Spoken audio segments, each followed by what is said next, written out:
میں تمہیں طلاق دینا چاہتا ہوں۔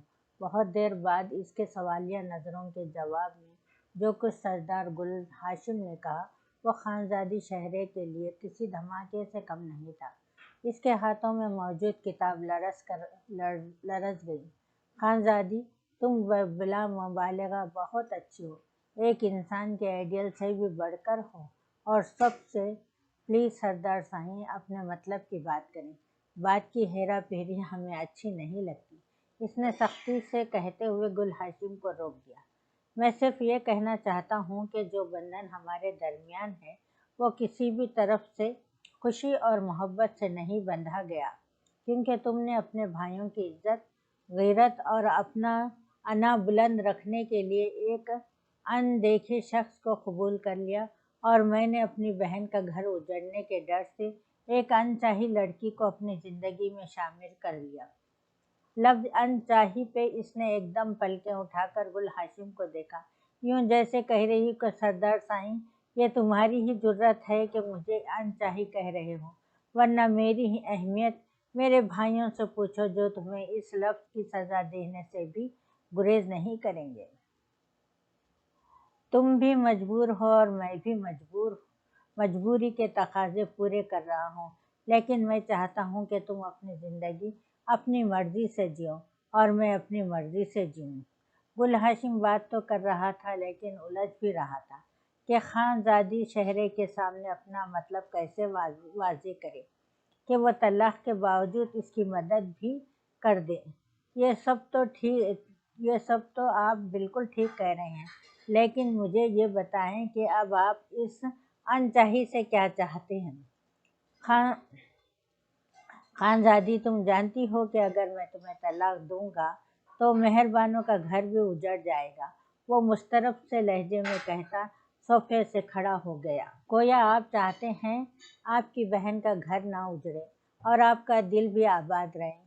اس کے باوجود گل ہاشم نے چونک کر اسے دیکھا۔ ہاں سردار سائیں، میں انجان نہیں ہوں۔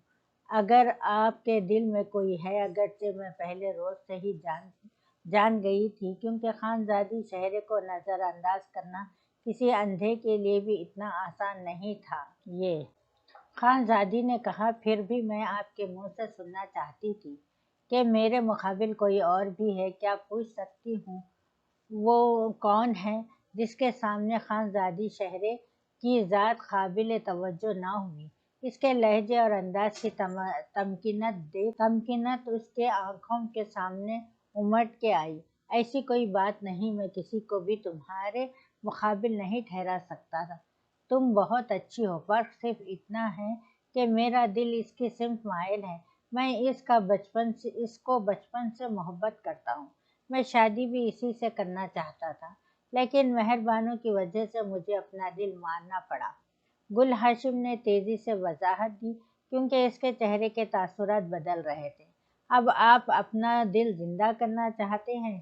اس کے سوال پہ وہ خاموش رہا تو وہ اس کی خاموش اعتراف کو فوراً جان گئی۔ انجام سوچا ہے آپ نے؟ انجام سے ہی تو ڈر لگتا ہے خانزادی۔ پلیز میری مدد صرف تم کر سکتی ہو، کیونکہ تمہیں طلاق دینے کی صورت میں مہربانوں کا گھر تباہ ہو جائے گا، اور تمہیں طلاق نہ دینے کی صورت میں میری زندگی تباہ ہو جائے گی۔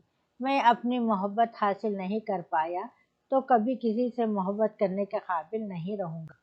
خانزادی، یہ سچ ہے کہ میں تم سے محبت کرنے کی کوشش کر چکا ہوں، مگر کامیاب نہیں ہو سکا۔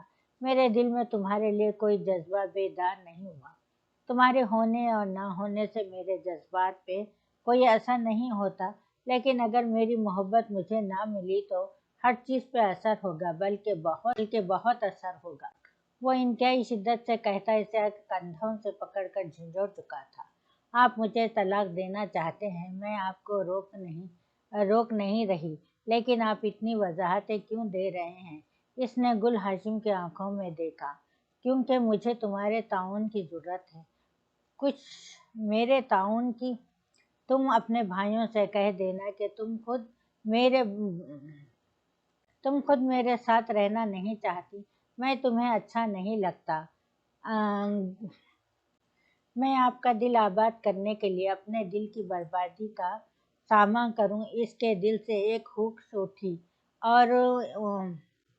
اور پھر ابھر کر دب گئی، اور کچھ اس نے اچانک ہی اپنے ہتھیار ڈال دیے اور ہار مان لی۔ سردار گل ہاشم نے ٹھٹک کے اسے دیکھا۔ اس کے چہرے کے تمام تاثرات مہم ہو چکے تھے، جن سے وہ کوئی بھی نتیجہ اخذ نہیں کر سکتا تھا۔ نہیں، بس مجھے تمہاری اسی مدد کی ضرورت ہے، اور میں اپنے گزشتہ تمام رویوں کی معافی مانگتا ہوں۔ اس کے علاوہ تم اس حویلی سے جو چاہو لے کر جا سکتی ہو۔ سردار سائیں، اس حویلی سے تمہارا دل تو میں لے نہیں سکی، اور بھلا کیا لوں گی؟ دکھ کی لہر اس کے دل و دماغ میں اٹھ رہی تھی، لیکن وہ ظاہر نہیں کرنا چاہتی تھی، اور انتہائی آہستگی سے اس کے ہاتھ اپنے کندھوں سے ہٹا دیے۔ کل آپ کا مسئلہ حل ہو جائے گا، میں آپ کو اپنی قید سے آزاد کر دوں گی، وہ کہہ کے کمرے سے چلی گئی، اور سردار گل ہاشم سرشار ہو اٹھا۔ اب اس کی محبت اس سے دور نہیں تھی۔ ارے میرے جگر کا ٹکڑا آیا ہے، مہربانو، میرا جگر گوشہ آیا ہے۔ خانزادی شہرے اپنی حویلی میں داخل ہوئی تو خانزادہ افراسیاب اسے دیکھ کر دور سے ہی بازو وا کیے قریب آئے تھے۔ شہرے ان کے سینے سے لگ گئی، دو آنسو بہہ کر ان کے چادر میں گم ہو گئے۔ لالا سائیں، اتنے دن ہو گئے آپ میری طرف نہیں آئے، میں انتظار کرتی رہی، وہ اب ان سے الگ ہوتے ہوئے بولی۔ اتنے میں بھٹجائی مہربانو بھی قریب آ چکی تھی۔ ارے شہریے آئی ہے، وہ بھی اسے دیکھ کر چہک اٹھی تھی۔ ان سے گلے مل کر وہ ان کا حال احوال پوچھنے لگی، لیکن بھٹجائی مہربانو کی نظریں گل ہاشم کو تلاش کر رہی تھیں۔ ہاشم نہیں آیا؟ انہوں نے پوچھا۔ آئے تھے، مجھے گیٹ تک چھوڑ کر چلے گئے، شاید کسی کام کی جلدی تھی، وہ نظریں چرا کر کہتی اندر آ گئی۔ سامنے ہی بڑی خانزادی اپنے تخت پہ براجمان تھی۔ سلام اماں سائیں۔ قریب آ کر انہیں متوجہ کیا تو اچانک اسے سامنے دیکھ کر واری نیاری صدقے ہونے لگی، اور وہ ان سے مل کر سیدھی اپنے کمرے میں آئی۔ دروازہ بند کر کے بیڈ پہ گرتے ہی اس کے ضبط کے تمام بند ٹوٹ گئے۔ وہ کل سے نڈھال ہو چکی تھی، آنسوؤں کا سیلاب اس کی پوری ہستی کو ڈبو رہا تھا۔ کتنی آسانی سے اس نے کہہ دیا کہ میں اس کے دل پہ بوجھ ہوں، وہ مجھ سے محبت کرنے میں کامیاب نہیں ہو سکا، میں انچاہی ہوں، میں اس کی حویلی سے کچھ بھی لے کر جا سکتی ہوں، میں اس کے ساتھ نہیں رہ سکتی، اس لیے کہ میں اسے اچھی نہیں لگی، میرے لیے اس کے دل میں کوئی بھی جذبہ بیدار نہیں ہو سکا، میرے ہونے نہ ہونے سے اسے کوئی فرق نہیں پڑتا، وہ مجبوری کے تقاضے پورے کر رہا تھا، اسے ہر چیز کی فکر تھی، اسے مہربانوں کا گھر اجڑنے کا خدشہ تھا، اسے اپنی زندگی تباہ ہونے کی فکر تھی، اسے میرے دل کی بربادی کا خیال کیوں نہیں آیا، اسے میری ہستی خاک میں ملانے سے خوف نہیں آیا، اسے میرا خیال بھی کرنا چاہیے تھا، اسے کسی اور کے دل کا خیال تھا، اسے اپنے دل کا خیال تھا، اسے میرے دل کا خیال کیوں نہیں آیا۔ وہ تکیہ چہرے پہ رکھے تڑپ تڑپ کے روتی اپنی ہچکیوں کو دبا رہی تھی، کیونکہ اگر اس کی ان چیخوں کی آوازیں اس کے بھائیوں تک پہنچ جاتی تو کھڑے کھڑے بھٹجائی مہربانو اور سردار گل ہاشم کی سزا کے آرڈر جاری ہو جاتے، اور وہ ایسا نہیں کرنا چاہتی تھی، اسے سب خود ہی چپ چاپ سہنا تھا، اپنے دل پہ جبر کرنا تھا، اور سردار گل ہاشم کے ساتھ تعاون کرنا تھا، اس کے دل کی دنیا بچانی تھی، چاہے اس کوشش میں اپنے دل کی دنیا ویران ہو جاتی۔ خانزادی شہرے 5 بھائیوں کی اکلوتی اور لاڈلی بہن تھی، ابھی وہ 1 سال کی تھی جب باپ کے سائے سے محروم ہو گئی تھی، لیکن اس کے بھائیوں نے اسے کبھی باپ کی کمی محسوس ہونے نہیں دی، وہ اپنی ماں سے بھی زیادہ اپنے بھائیوں کے پاس خوش رہتی تھی، انہوں نے اپنے اصولوں اور قبیلے سے بغاوت کر کے اسے پڑھنے کی اجازت دے دی، اور اس نے شہر جانے سے پہلے اپنے بھائیوں سے عہد کیا تھا کہ کبھی ان کی عزت پہ حرف نہیں آنے دے گی، ہمیشہ ان کا سر فخر سے بلند رکھے گی، اور پھر ایسا ہی ہوا، انہیں کبھی اس کی فکر سے اس کی طرف سے شکایت نہیں ملی تھی، وہ اپنی بہن کو بہانے کے لیے بہت بہت اونچے اونچے خواب دیکھتے تھے، مگر 2 سال پہلے قبیلے میں ہونے والی ایک جھگڑے نے ان کے خواب چکنا چور کر دیے۔ خانزادہ افراسیاب اور خانزادہ وہاب سے 3 آدمی قتل ہو گئے۔ معاملہ جدی پشتی دشمنی کا چلا آ رہا تھا، جب ہی دشمنوں کی نیت میں فتور آ گیا اور اس نیت کی خبر خانزادہ افراسیاب کو پہنچ گئی۔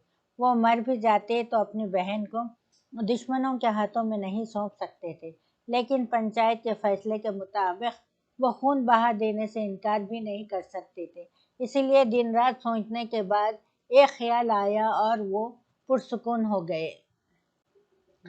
مہربانو، اگر چھوٹی خانزادی کو تمہاری بھرجائی بنا دیں تو کیسا رہے گا؟ انہوں نے صوفے پہ پھیلاتے ہوئے انتہائی ٹھہرے ہوئے لہجے میں کہا۔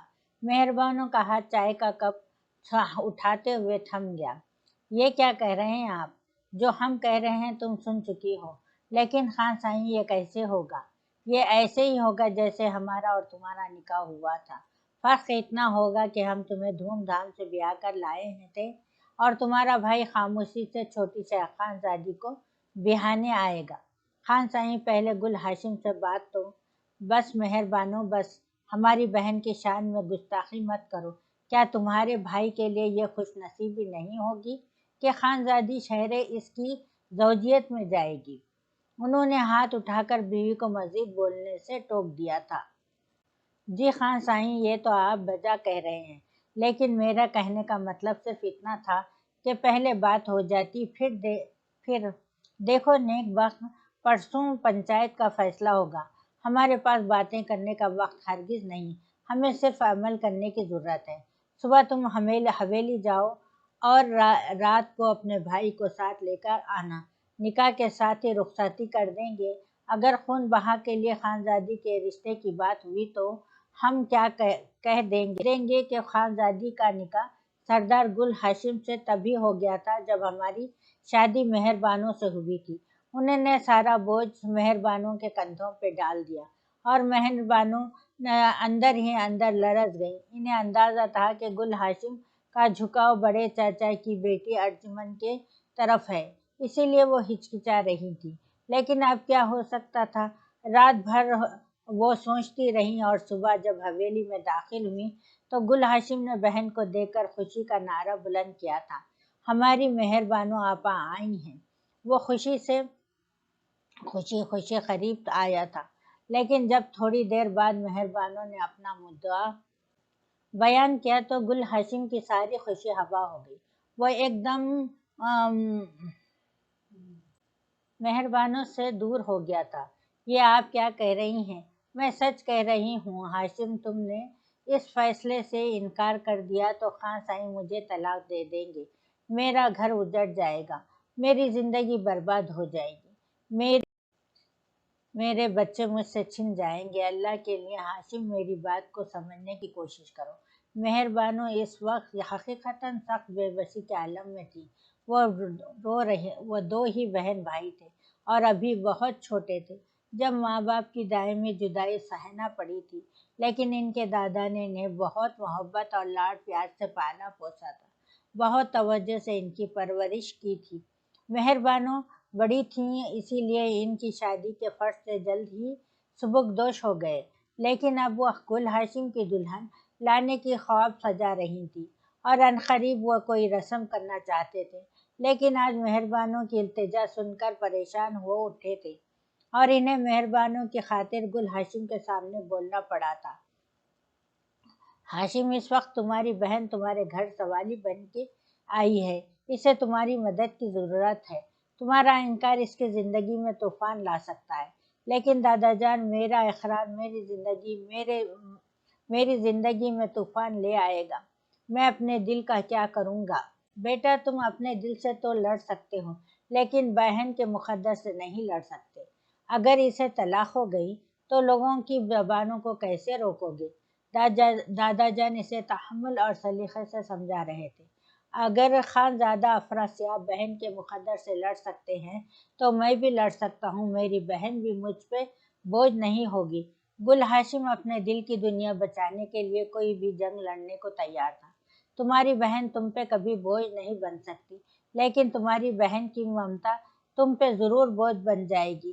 اپنے بچوں سے بچھڑ کر وہ کیسے سکھ کی نیند سو سکے گی؟ انہوں نے اسے ہر اونچ نیچ سے آگاہ کرنا ضروری سمجھا تھا، اور گل ہاشم مجبوری کے اس جال میں جکڑتے ہوئے پھڑپھڑانے لگا تھا، لیکن وہ اس کے سوا کچھ کر بھی تو نہیں سکتا تھا، لیکن کیونکہ معاملہ نازک رشتوں کا تھا، اسے ہتھیار ڈالنا پڑا، دل کو کچلنا پڑا، اپنے خواب، اپنی خواہش، اپنی محبت کو دفن کرنا پڑا تھا، اور کافی حد تک تلخی بھی زبان کا حصہ بن گئی تھی، جس نے اسے پہلی رات ہی خانزادی چہرے پہ آزمایا تھا۔ نکاح کے بول پڑنے کے ساتھ ہی نہ جانے کون سا الہامی جذبہ تھا جو خانزادی شہرے کے دل پہ نازل ہوا، اور وہ سردار گل ہاشم کی طرف مائل ہوتی گئی۔ اس کا دل اسے پاگل کیے دے رہا تھا۔ وہ سردار ہاشم کی سمت دیکھے بنا چپ چاپ بیٹھی رہی۔ تھوڑی دیر بعد چند لوگوں کی خفیہ موجودگی میں اس کی رخصتی ہوئی، لیکن گل ہاشم کے کمرے میں آ کر اس کے دل کی دھڑکنیں ٹھہر گئیں، کیونکہ اس کے تیور خاص جارحانہ تھے۔ تمہارے بھائی درندگی کے حد پار کر چکے ہیں، پہلے تو قتل کرتے ہیں، پھر دوسروں کی زندگیاں برباد کرتے ہیں۔ وہ ایک دم پھٹ پڑا تھا۔ انہوں نے جان بوجھ کر کسی کو قتل نہیں کیا، محض اپنی جان بچانے کے لیے فائرنگ کرنا پڑی، جس کی زد میں وہ لوگ بھی آ گئے۔ ان کا ارادہ قتل کرنے کا ہرگز نہیں تھا، وہ نہ چاہتے ہوئے بھی بول پڑی تھی۔ وہ قتل کرے یا نہ کرے، لیکن انسان کو زندہ ضرور دفن کر دیتے ہیں۔ وہ زہر اگل رہا تھا، اور خانزادی شہرے حیرت سے آنکھیں پھیلائے اپنے شوہر کے دل میں پلنے والی اپنے بھائیوں کے لیے نفرت دیکھ رہی تھی۔ کسے زندہ دفن کیا ہے انہوں نے؟ شاید تمہیں، وہ چبا کر کہتا اپنے کرتے کے بٹن کھولتا پاس سے گزر کر ڈریسنگ روم میں چلا گیا۔ وہ دلہن ہی بنی کمرے کے بیچوں بیچ کھڑی تھی۔ ایک تو سردار گل ہاشم کے خاندان والوں کو اس اچانک افتاد کی خبر نہیں تھی، اور دوسرے اس کے چچا سائیں کی فیملی ناراضگی کا اظہار کرتے ہوئے اس کی دلہن دیکھنے بھی نہیں آئی تھی۔ آخر انہوں نے اپنی بیٹی کے لیے امیدیں باندھ رکھی تھی، جو آج ٹوٹ گئی تھیں۔ اسی لیے نکاح میں شرکت کے لیے دادا جان کے ساتھ چچا سائیں ہی گئے تھے۔ وہ کپڑے تبدیل کر کے واپس آیا تو خانزادی شہرے کو ہنوز ایک ہی جگہ کھڑے دیکھ کر ٹھہر گیا، اور اس کے سامنے آ رکا تھا۔ یہ بات بھول جاؤ کہ جو راج تم نے اپنے بھائیوں کے دلوں پہ کیا ہے، وہی راج تم سردار گل ہاشم کے دل پہ کرو گی۔ تمہارا حسن، تمہاری تعلیم، تمہارا خاندان، تمہاری جائیداد میرے لیے کوئی معنی نہیں رکھتی۔ اس لیے کبھی بھی مجھ سے کسی قسم کی توقع مت رکھنا۔ ڈریسنگ روم وہ ہے، تم کپڑے بدل سکتی ہو۔ وہ ڈریسنگ روم کی سمت اشارہ کر کے بیڈ کی سمت بڑھ گیا، اور وہ حیرت سے گم کھڑی دیکھتی رہ گئی۔ کبھی کبھی انسان کے حالات اسے عرش سے لا کر فرش پہ پٹک دیتے ہیں۔ ایسے ہی کچھ خانزادی شہرے کے ساتھ ہوا تھا۔ وہ بھی سردار گل ہاشم کو بنا مانگے ملی تھی، جب بھی قدر کھو بیٹھی تھی، ورنہ خانزادوں کا تو اکلوتا داماد بننا قبیلے کے کئی لوگوں کا خواب تھا۔ وہ لائٹ بجھا کر زیرو پاور بلب آن کر چکا تھا۔ خانزادی شہرے بمشکل قدم اٹھاتی ڈریسنگ روم تک گئی تھی، اور آج 2 سال بعد وہ اسے طلاق دینے کا فیصلہ سنا کر خانزادوں کی حویلی واپس چھوڑ گیا تھا۔ ان 2 سالوں میں کبھی بھی خانزادی شہرے نے اسے اپنے حقوق کے کٹہرے میں کھڑا نہیں کیا تھا، کبھی اس کے ستم گری کی نشاندہی نہیں کی تھی، کبھی اس کی بے رخی پہ واویلا نہیں کیا تھا، ہمیشہ چپ چاپ اس کا ہر رویہ برداشت کیا تھا، شاید اس لیے کہ وہ بڑے بھائیوں کو اپنی وجہ سے پریشان کرنا نہیں چاہتی تھی، شاید اس لیے کہ وہ مہربانوں کی زندگی عذاب نہیں کرنا چاہتی تھی، کیونکہ اسے پتہ تھا اگر خانزادہ افراسیاب کو سردار گل ہاشم کے رویے کی بھنک بھی پڑ گئی تو وہ بھٹ جائی مہربانوں کا جینا دوبھر کر دے گا، یا پھر وہ اس لیے چپ ساتھ گئی تھی کہ سردار ہاشم گل سے اسے محبت ہو چکی تھی، لیکن اس کے باوجود وہ اپنا بھی نہیں سکی تھی، وہ اسے خود سے جانے کا حکم سنا چکا تھا، اسے ان چاہی قرار دے چکا تھا، اور وہ اسی بات پہ روئے جا رہی تھی کہ 2 سال کی رفاقت اور ریاضت کے بعد بھی وہ انچائی ہی رہی تھی۔ یہی دکھ اسے ہچکیوں سے رلا رہا تھا، یہی احساس تکلیف دے رہا تھا کہ وہ کتنی آسانی سے اسے چھوڑ کر چلا گیا تھا، یہاں تک کہ پلٹ کر دیکھنا بھی گوارا نہیں کیا تھا اور اس کے منجمد حالت پہ غور بھی نہیں کر سکا تھا۔ خانزادی، میرے کپڑے کہاں ہیں؟ وہ دہاڑا، وہ وارڈروب کھولے کھڑا تھا، ایک دم چیخ اٹھا، لیکن پھر اتنی ہی تیزی سے لب بھیج گئے تھے۔ خانزادی کمرے میں تو کیا، اس حویلی میں بھی نہیں تھی۔ کیا بات ہے سائیں؟ ملازمہ اس کی دہاڑ سن کے بھاگی بھاگی آئی تھی۔ نہیں کچھ نہیں، وہ آہستگی سے کہتا وارڈروب کے پٹ چھوڑ کے پیچھے ہٹ گیا۔ انداز میں اچانک شکستگی اتر آئی تھی۔ وہ متواتر 2 روز سے اسی طرح بے ساختگی میں اسے ہزاروں بار پکار چکا تھا، کبھی چائے کے لیے، کبھی دودھ کے لیے، کبھی تولیے کے لیے اور کبھی کپڑوں کے لیے، لیکن اس کی ہر پکار پہ فوراً بھاگ کر آنے والی 2 روز سے اس سے ایک بھی پکار پہ نہیں آئی تھی۔ وہ ہمیشہ سے محض اسے نیچا دکھانے کے لیے، اسے اپنی کنیز ثابت کرنے کے لیے اپنے کام اسی سے کرواتا تھا، چاہے صرف واسکٹ ہینگر میں لٹکانی ہوتی، ساری ذمہ داری اسی پہ تھی، اور وہ اتنی اتنا غرور رکھنے والی، اتنی پڑھی لکھی ہونے کے باوجود اس کے چھوٹے چھوٹے کام کرنے کے لیے دوڑی جاتی تھی، جس پہ گل ہاشم کو حیرت تو ہوتی تھی لیکن اظہار نہیں کرتا تھا۔ وہ اس کے کنیز بننے میں کوئی آر نہیں سمجھتی تھی، کیونکہ وہ اس کا شوہر اور وہ شوہر کے حقوق جانتی تھی۔ تم تیار نہیں ہوئے ابھی تک؟ دادا جان کمرے میں داخل ہوئے تو اسے یوں ہی بوجھل انداز میں بیٹھے دیکھ کر خوفگی سے بولے، میں نہیں جا رہا، آپ چچا سائیں سے کہہ دیجیے گا کچھ ضروری کام سے کہیں جانا پڑ گیا تھا۔ وہ اس وقت چچا سائیں کی حویلی ان کے چھوٹے بیٹے سے ملنے جا رہا تھا، جو کل ہی امریکہ سے تعلیم مکمل کر کے لوٹا تھا، لیکن اس سے ملنے سے زیادہ اسے ارجمن کو دیکھنے کی خوشی ہو رہی تھی، لیکن اب وہ خوشی نہ جانے اس بوجھل پن میں کہاں گم ہو گئی تھی۔ صاحبزادے، میں جا کر جھوٹ بولوں گا کیا؟ اٹھو، ابھی تھوڑی دیر تک آ جاتے ہیں، تھوڑے تمہاری چچی بھی تمہارا پوچھ رہی تھی۔ دادا جان نے اسے زبردستی ساتھ چلنے کے لیے تیار تو کر لیا، لیکن اس کا موڈ ٹھیک نہیں کر سکے تھے۔ اپنے کزن سے مل کر اس کے درمیان بیٹھ کر بھی اس پہ چھائی پسماردگی دور نہیں ہوئی تھی۔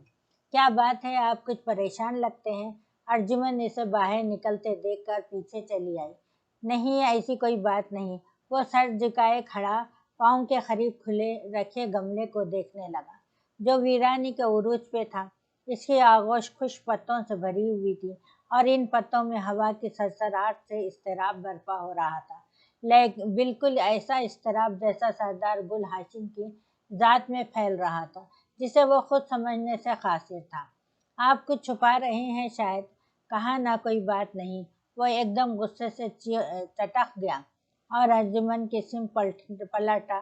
اسے اپنے لہجے اور انداز کی سنگینی کا احساس ہوا۔ I am sorry Khanzadi, I am really sorry. یوں ہی غصے میں، بس پلیز بس کریں، اس سے زیادہ پریشانی کا ثبوت اور کیا ہوگا کہ آپ مجھے خانزادی کہہ رہے ہیں؟ کیا خانزادی اتنی ہی سر پہ سوار ہو گئی ہے؟ ارجمن کا کاٹدار لہجہ سردار گل ہاشم کو اور بھی بے بس کر گیا۔ اپنی بے ساختگی اور بے خودی میں وہ اسے خانزادی کے نام سے مخاطب کر بیٹھا تھا۔ Please Arjumman, I am sorry, میری طبیعت اس وقت بالکل بھی ٹھیک نہیں، میں کیا کہہ رہا ہوں، کیا کر رہا ہوں، مجھے خود علم نہیں، تم مائنڈ مت کرو، اور میرا خیال ہے مجھے اس وقت گھر چلنا چاہیے۔ وہ کنپٹی مسلتا ہوا کہہ رہا تھا۔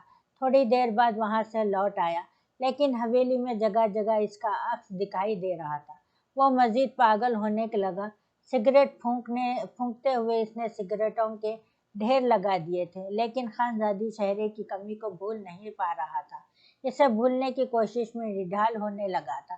دماغ سوچوں کے یلغار سے شل ہو گیا۔ دادا جان بارہا خانزادی شہرے کی غیر موجودگی کے بارے میں استفسار کر چکے تھے، لیکن گل ہاشم ان کے سامنے اصل بات بتا نہیں پا رہا تھا کہ خانزادی شہریں ہمیشہ کے لیے جا چکی ہیں اور وہ اسے طلاق دینے کا سوچ رہا ہے۔ اگر وہ اس بات سے باخبر ہو جاتے تو یقیناً گل ہاشم کو سخت سننا پڑتی۔ اسی لیے وہ انتظار کر رہا تھا کہ شاید خانزادی شہرے کی طرف سے کوئی پیش رفت ہو۔ وہ تو یہاں سے جا کر بالکل ہی لا تعلق ہو گئی تھی۔ گل ہاشم اسے آئندہ لائے عمل بھی دریافت نہیں کیا تھا۔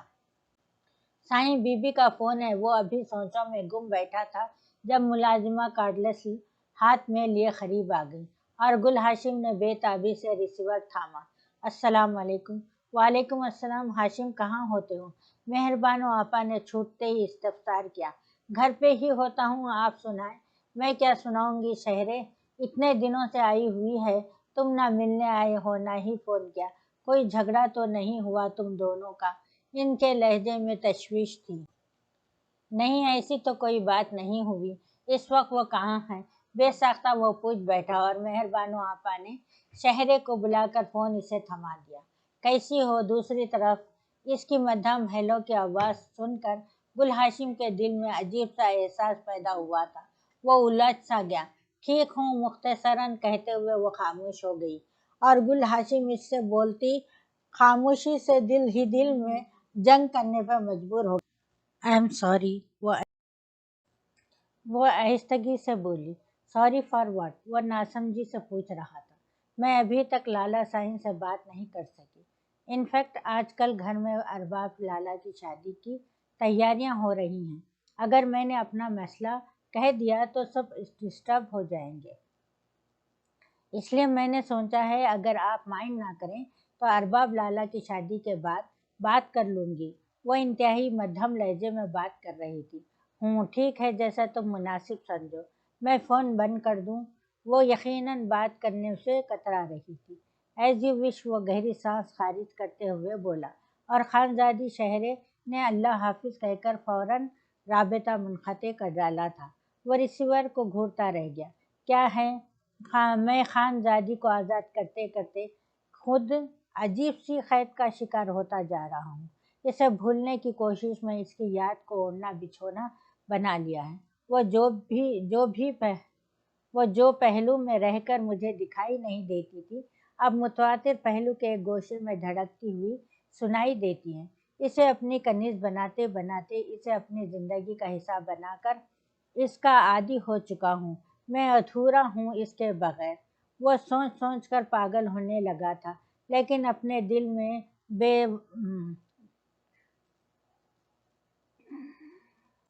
بیدار ہونے والے اس بے نام جذبے اور اس جان لیوا احساس سے دامن نہیں بچا پا رہا تھا۔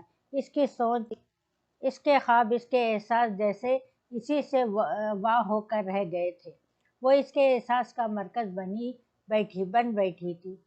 خان سائیں نے آپ کو حویلی بلایا ہے۔ آج شام 5 بجے۔ جیپ سے اتر کر قریب آنے والے ملازم نے اسے اطلاع دی تھی تو وہ لمحہ بھر کے لیے سردار گل ہاشم ٹھٹک گیا۔ خیریت تو ہے سائیں؟ یہ تو آپ کو آ کر ہی پتہ چلے گا، ہم کیا کہہ سکتے ہیں۔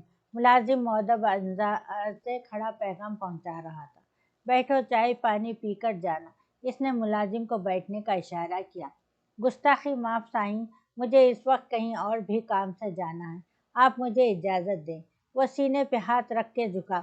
گل ہاشم نے سر ہلا کر اسے جانے کی اجازت دی اور اپنی مضبوط کلائی پہ بندھی گھڑی دیکھی۔ ابھی دن کے 12 بجے تھے اور ابھی پورے 5 گھنٹے انتظار کا سامنا کرنا تھا۔ کہیں اس نے پہلے ہی بات تو نہیں کر ڈالی؟ اسے شہرے کی طرف سے خدشہ ہوا اور متواتر 5 گھنٹے وہ عجیب خدشوں اور وہموں کا شکار رہا تھا۔ بڑی مشکلوں سے شام کے 5 بجے تھے اور وہ حویلی پہنچا تھا۔ وہاں اس کا استقبال کافی خوش دلی سے کیا گیا۔ کیا حال چال ہیں سردار سائیں؟ بڑے مصروف ہوتے ہو؟ خانزادہ افراسیاب اپنے سالے اور بہنوئی سے کافی اپنائیت سے مخاطب تھے۔ آپ جانتے ہیں کہ خاندان اور زمینوں کے بکھیڑوں میں پڑ کے انسان فارغ کب رہ سکتا ہے؟ وہ بھی بے حد سنجیدگی اور متانت سے جواب دے رہا تھا۔ وہ تو سب ٹھیک ہے، مرد کی مردانگی اس کی محنت سے ظاہر ہوتی ہے۔ لیکن ایسی بھی کیا مصروفیت کہ اپنی گھر والی کی خیر خبر بھی معلوم نہ کی۔ ہاں، گل ہاشم ان کی بات پہ چونکا، پھر سنبھل گیا۔ گھر والی اپنے میکے میں ہے، اسی لیے زیادہ پریشانی نہیں ہے۔ خیر وہ اپنے بھائیوں کے گھر میں ہے۔ سردار سائیں پھر تو ہر گھر والی اپنے میکے میں ہی اچھی لگتی ہوگی، آخر اس کے بھائیوں کا گھر جو ہوتا ہے۔ ان کا جواب جو معنی رکھتا تھا، گل ہاشم اچھی طرح سمجھ چکا تھا۔ بہرحال ہم نے تمہیں اس لیے بلایا تھا کہ ہم ارباب کی شادی طے کر چکے ہیں، ابھی تاریخ طے کرنی ہے۔ تم ہمارے اکلوتے داماد ہو، اس لیے تم سے صلاح مشورہ کرنا تھا۔ سوچ رہے ہیں کل تاریخ بھی طے ہو جائے گی۔ انہوں نے بات شروع کی تو گل ہاشم بھی بغور سنتا رہا۔ باقی 4 بھائی بھی وہیں موجود تھے۔ سردار سائیں کو بڑی بیگم نے بلایا ہے۔ خان سائیں ملازمہ اندر داخل ہوئی، تب گل ہاشم کو مردانہ سے نکل کر حویلی کے اندر آنا پڑا۔ سلام اماں سائیں۔ خانزادے شہرے کی ماں کو جھک کر سلام کیا تو جواباً انہوں نے اس کے ماتھے پہ بوسہ دیا تھا۔ جیتے رہو آباد رہو۔ وہ داماد کو دیکھ کر بہت خوش ہوئی تھی، کافی دیر حال احوال پوچھتی رہیں، اور وہ نہ جانے کیوں پہلو بدلتا لاشعوری طور پہ خانزادی شہرے کی آمد کا انتظار کر رہا تھا۔ وہ اوپر ہے اپنے کمرے میں، اسے تمہاری آمد کا علم نہیں۔ شاہد مہربانو آپا نے آہستگی سے اسے اشارہ کیا۔ وہ ٹھٹک گیا، دل بے اختیار مچلا کہ اس سے ملنے، اسے دیکھنے اس کے کمرے میں جانا چاہیے، اور جہاں انسان کا دل مچل جائے وہاں سنبھل جانا دشوار ہی ہوتا ہے۔ وہ بھی اپنے قدموں کو نہیں روک سکا تھا۔ ان 2 سالوں میں پہلی مرتبہ وہ اتنے دن اس کی آنکھوں سے اوجھل ہوئی تھی، اور ان 2 سالوں میں پہلی مرتبہ وہ اس کے کمرے تک جا رہا تھا۔ پہلے کبھی ایسی نوبت نہیں آئی تھی۔ دستک کے باوجود جواب میں خاموشی ہی ملی تو دروازہ ڈھکیلنا پڑا، جو کھلتا چلا گیا۔ اندر قدم رکھ کر اسے اندازہ ہوا کہ وہ کسی ریاست کی ملکہ کے خوابگاہ میں آ گیا ہوں، جہاں ہر چیز خوابدیدہ لگ رہی تھی، جہاں ایک ایک قدم اٹھاتے ہوئے بھی سوچنا پڑ رہا تھا۔ سب کچھ ایک شان تمکنت سے سجا ہوا تھا۔ شکن وہ خود نہ جانے کہاں تھی، وہ مضبوط قدم اٹھاتا اس کے بیڈ تک آ گیا تھا۔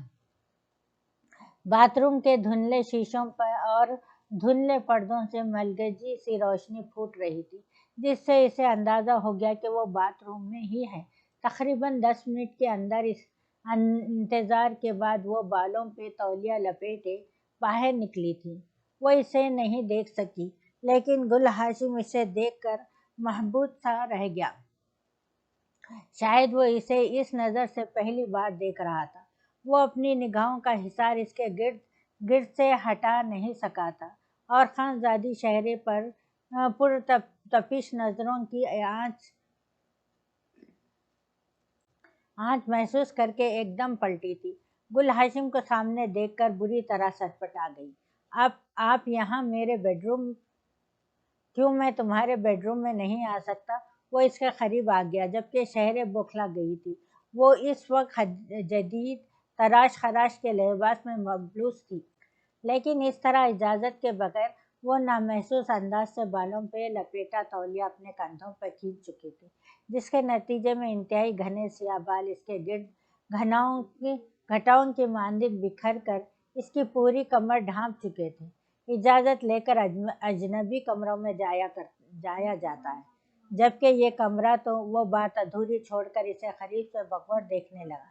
یہ کمرہ بھی آپ کے لیے ایک اجنبی لڑکی کا ہی ہے۔ آپ کو یہاں آنے سے پہلے کم از کم اپنے اور میرے تعلق کی نوعیت سوچ لینا چاہیے تھی کہ کس موڑ پر پہنچ چکی۔ ہو سکتا ہے میں سوچ کر ہی آیا ہوں، اس نے بے نیازی سے کہتے ہوئے اس کے چہرے سے بھیگی زلفوں کو آہستگی سے پیچھے ہٹا دیا۔ اس حرکت پر گل ہاشم کے انگلیوں کے پورے اس کے رخساروں سے ٹکرائیں تو خانزادی شہرے کرنٹ کھا کر پیچھے آئی۔ پلیز آپ ہوش میں تو ہیں؟ وہ اپنے ہاتھوں سے چھوٹتے تولیے کو دوپٹے کی طرح اوڑھنے کی کوشش کر رہی تھی۔ گل ہاشم نے جھٹکے سے اسے اپنے قریب کر لیا۔ میرے ہوش چھین کر کہہ رہی ہو کہ میں ہوش میں تو ہوں، جانتی ہو میں کیسے جی رہا ہوں تمہارے بغیر؟ وہ اس کا بھیگا چہرہ دونوں ہاتھوں میں پکڑے بہت ضبط سے اپنی آواز دبا کر بولا تھا۔ شہرے نے چونک کر اس کی آنکھوں میں دیکھا، جہاں اتنے دنوں کی بے قراریاں، بے تابیاں، رت جگہ سب بہت واضح کر رہے تھے، بہت واضح تحریر میں رقم تھے۔ میں جان کر کیا کروں گی سردار سائیں؟ وہ اس کی گرفت سے نکلنے لگی۔ تمہیں جاننا ہوگا خانزادی، کیونکہ میری حالت کی ذمہ دار تم ہو۔ میں تمہیں پاگلوں کی طرح پکارتا ہوں، میں تمہیں دیوانوں کی طرح یاد کرتا ہوں، میں تمہاری چیزیں چھو کر تمہیں محسوس کرتا ہوں۔ میں رات بھر تنہا بستر پہ سو نہیں پاتا، صرف تمہاری وجہ سے۔ کیوں نہیں سو پاتے؟ کیوں پکارتے ہیں؟ کیوں یاد کرتے ہیں؟ کیوں جی رہے ہیں میرے بغیر اس حال میں؟ بقول آپ کے میں آپ کے لیے ایک انچاہی لڑکی ہوں، 2 سال انچاہی بن کر گزار دیے، لیکن پھر بھی آپ سے یہی سننے کو ملا کہ میرے ہونے اور نہ ہونے سے کوئی فرق نہیں پڑتا۔ میرے لیے آپ کے دل میں کوئی جذبہ بیدار نہیں ہو سکا۔ مجھ سے نکاح کرتے وقت آپ کا اپنا دل مارنا پڑا تھا۔ آپ نے مجھ سے محبت کرنے کی کوشش بھی کر کے دیکھ لی، لیکن کامیابی نہیں ہوئی۔ تو پھر اب کیوں مجھے اپنا حال سنا رہے ہیں؟ وہ تلخی سے کہتی اس کی گرفت سے دور ہو گئی تھی۔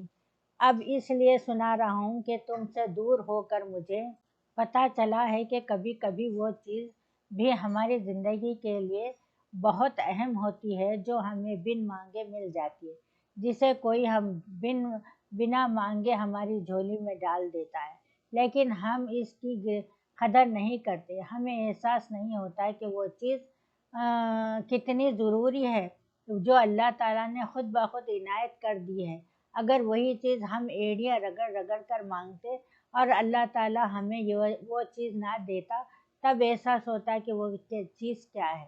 اور اس حقیقت سے یہ ظاہر ہوتا ہے کہ ہم اللہ تعالیٰ کی نوازشوں سے منہ موڑ رہے ہیں اور اس کے کرم، اس کی عنایت کے شکر گزار نہیں ہیں، ناشکرے ہیں۔ وہ کافی مضبوط اور پرسکون انداز سے بات کر رہا تھا۔ شہرے نے ٹھٹک کر اسے دیکھا۔ یہ بات آپ کو اب معلوم ہوئی ہے کہ ہم بن مانگے ملنے والی چیز کی قدر نہیں کرتے؟ وہ بیڈ سے اپنا دوپٹہ اٹھا کر اپنے شانوں پہ پھیلا چکی تھی۔ ہاں، اب معلوم ہوئی ہے۔ شاید تم 10 سال اور بھی میرے پاس رہتی، میری ہر چیز کا خیال رکھتی، ملازموں کی طرح بھاگ بھاگ کر کام کرتی، اپنا آپ میرے خاطر ہلکان کر لیتی، تب بھی مجھے احساس نہ ہوتا، کیونکہ جو چیز انسان کی دسترس میں ہو وہ اس کی پرواہ نہیں کرتا، جو چیز نظر سے سامنے ہو اسے دیکھنے کے قابل نہیں سمجھتا، لیکن جب وہی چیز چھن جائے تو پتہ چلتا ہے وہ ہمارے لیے کیا مقام، کیا اہمیت رکھتی ہے۔ میں 2 سال تمہاری قدر نہیں جان سکا، کیونکہ 2 سال تم ہر لمحہ ہر گھڑی میرے قریب رہی ہو، لیکن ان 2 ہفتوں میں میری زندگی تمہارے بغیر اس قدر ویران اور بدصورت ہو گئی تھی کہ مجھے تمہاری قدر، تمہاری اہمیت کا احساس ہو گیا۔